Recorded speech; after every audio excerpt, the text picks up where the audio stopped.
Welcome to the DD show clips. हमारा उद्देश्य है कि आप कम समय के अंदर ज़्यादा चीज़ें सीख पाओ, तो देखते रहो और सीखते रहो।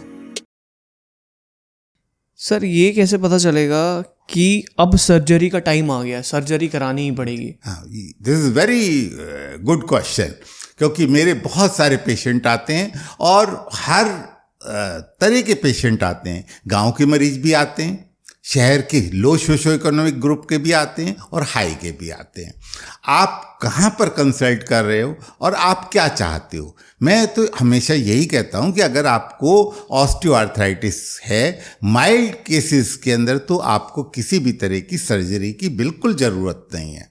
लेकिन moderate to severe, moderate cases में भी मैं कहता हूँ कि आप जितना ज़्यादा पोस्टपोन कर सकते हैं अच्छा है सर्जरी को। लेकिन अगर सीवियर ऑस्टियोआर्थराइटिस हो गई, अब आप कहेंगे सीवियर ऑस्टियोआर्थराइटिस आप किसको कहते हैं? मैं सीवियर ऑस्टियोआर्थराइटिस उसे कहूँगा जिसके अंदर मरीज रोजाना अपने घुटनों को लेकर परेशान हो।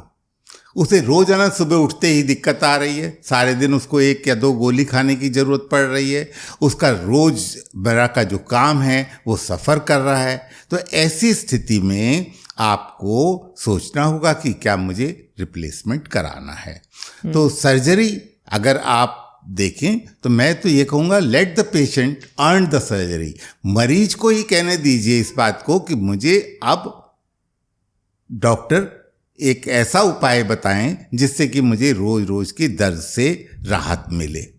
राइट।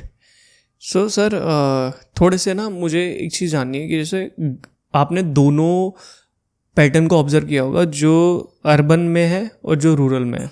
गांव वाले लोगों के केसेस ज़्यादा आते हैं आपके पास, शहर वाले लोगों के केसेस ज़्यादा आते हैं? दोनों ही आते हैं, लेकिन कंपैरेटिवली सीडेंट्री लाइफस्टाइल अगर है तो उनमें टॉलरेंस भी कम होती है।